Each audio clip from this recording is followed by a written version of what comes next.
আসসালামু আলাইকুম। কেমন আছেন সবাই? আশা করি আল্লাহর রহমতে আপনারা সবাই ভালো আছেন।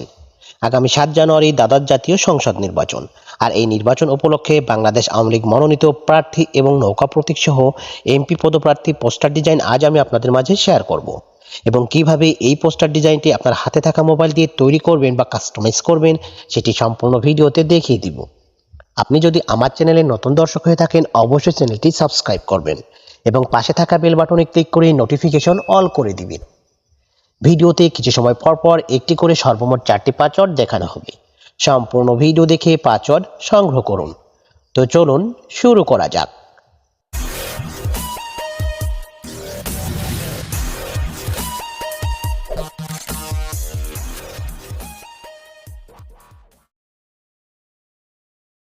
সর্বপ্রথম আপনাকে এই ভিডিওর ডেসক্রিপশন বক্সে আসতে হবে। সেখানে ডাউনলোড পিএলপি নামে একটি লিঙ্ক থাকবে। সেই লিঙ্কে ক্লিক করে আপনার ফোনে থাকা যে কোনো ব্রাউজার সিলেক্ট করে ভিডিও দেখে 4টি পাসওয়ার্ড সংগ্রহ করে পাসওয়ার্ডগুলো টাইপ করে সাবমিটে ক্লিক করবেন। তারপর ফাইলটি ডাউনলোড করে নেবেন।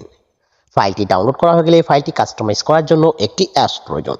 অ্যাপসটির নাম পিকজেলঅ্যাপ অ্যাপস, যেটি গুগল প্লে স্টোরে ফ্রিতে পেয়ে যাবেন। খুঁজে পেতে সমস্যা হলে আমি আমার এই ভিডিওর ডেসক্রিপশন বক্সে লিঙ্ক দিয়ে দিব, ডাউনলোড করে নেবেন। আমি আমার ফোনে থাকা পিকজেলঅ্যাপ অ্যাপসটি ওপেন করে নিচ্ছি।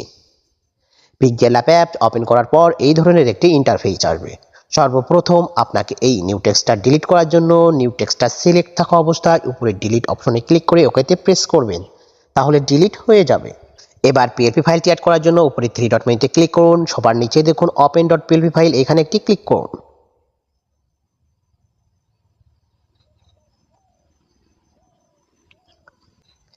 এবার সবার উপরে দেখুন ডট পিএলপি নামে একটা আইকন, এখানে ক্লিক করুন। আপনি যদি পিএলপি ফাইলটি ডাউনলোড ফোল্ডারে সেভ দিয়ে থাকেন তাহলে আপনার এইখানে শো হবে। আর আপনি যদি পিএলপি ফাইলটি অন্য কোনো ফোল্ডারে সেভ দিয়ে থাকেন তাহলে অ্যারোতে ক্লিক করে ফোল্ডারটি সিলেক্ট করুন। ফোল্ডারটি সিলেক্ট করার পর ফাইলটি খুঁজে পেলে ফাইলে একটি ক্লিক করুন। ওপেন অ্যান্ড অ্যাড, এখানে একটি ক্লিক করুন।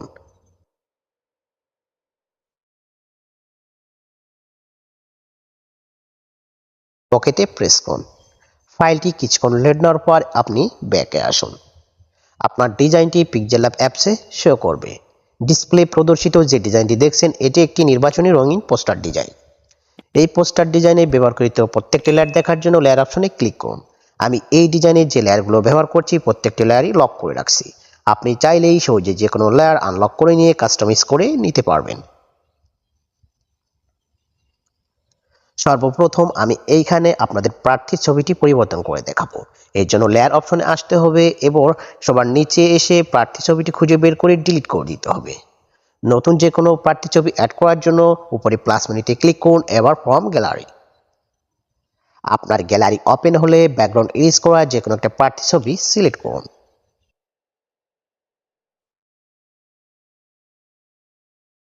ওকেতে প্রেস করে দিন। এবার এই প্রার্থী ছবিটা রিসাইজ করে বসিয়ে দিন। এই লেয়ারটা সবার নিচে আনার জন্য লেয়ার অপশনে ক্লিক করুন। এবার প্রার্থীর ছবির এই সাইডে দেখবেন পেন আইকন, এখানে ক্লিক করলে এবার সবার নিচে এই অপশনে ক্লিক করলে আপনার ছবিটি ব্যাকগ্রাউন্ডের নিচে যাবে। এবার এই ছবিটি ব্যাকগ্রাউন্ডের উপরে আনার জন্য লেয়ারটি চাপ দিয়ে ধরে উপরে টেনে নিন। এইভাবে এই লেয়ারটা সম্পূর্ণভাবে কাস্টমাইজ করে নেবেন। এই লেয়ারটা কাস্টমাইজ করা হয়ে গেলে প্রার্থীর নামটা পরিবর্তন করতে হবে। এর জন্য লেয়ার অপশনে আসুন। এবার প্রার্থীর নামটা খুঁজে বের করে লক থাকলে আনলক করে দিন। সাইডে দেখবেন পেন আইকন, এখানে ক্লিক করুন। আবারও পেন আইকন আসলে এখানে ক্লিক করবেন। তারপর আপনার কিবোর্ড অপশন আসবে। কিবোর্ড অপশন আসলে আপনি প্রার্থীর নাম এইখানে টাইপ করে বসিয়ে দিন।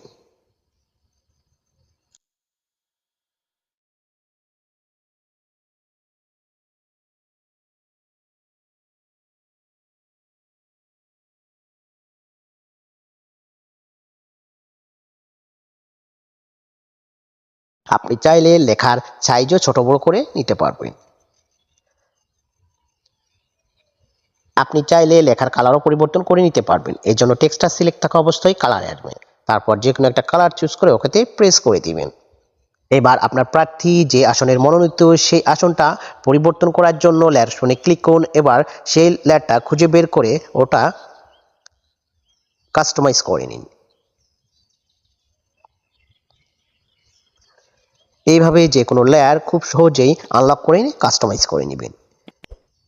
তারপর ডিজাইনটি সর্বোপরি কাস্টমাইজ করা হয়ে গেলে ফাইলটি সেভ করে নেবেন। সেভ করার জন্য পরে সেভ মেনুতে ক্লিক করুন, নিচে দেখুন সেভ অ্যাজ ইমেজ। আপনি যদি ডিজাইনটি কোনো সোশ্যাল মিডিয়াতে পোস্ট করতে চান তাহলে কাস্টম যে সাইজটি আছে এটি দিয়ে সেভ করে নেবেন। আর যদি ডিজাইনটি প্রিন্ট করতে চান তাহলে ইমেজ ফরম্যাটে জেপিজি এর জায়গায় পিএনজি করতে হবে এবং কাস্টম যে সাইজটা আছে এটি দিয়েই সেভ করতে হবে। তাহলে প্রিন্ট করার সময় ফুল এইচডি কোয়ালিটিতে প্রিন্ট করতে পারবেন। তো এই ছিল আমার আজকের ভিডিওটি ভালো লাগলে অবশ্যই লাইক, শেয়ার অ্যান্ড কমেন্টস করবেন এবং পরবর্তীতে কোন ধরনের ভিডিও চান অবশ্যই কমেন্ট বক্সে জানিয়ে দিবেন। আসসালামু আলাইকুম।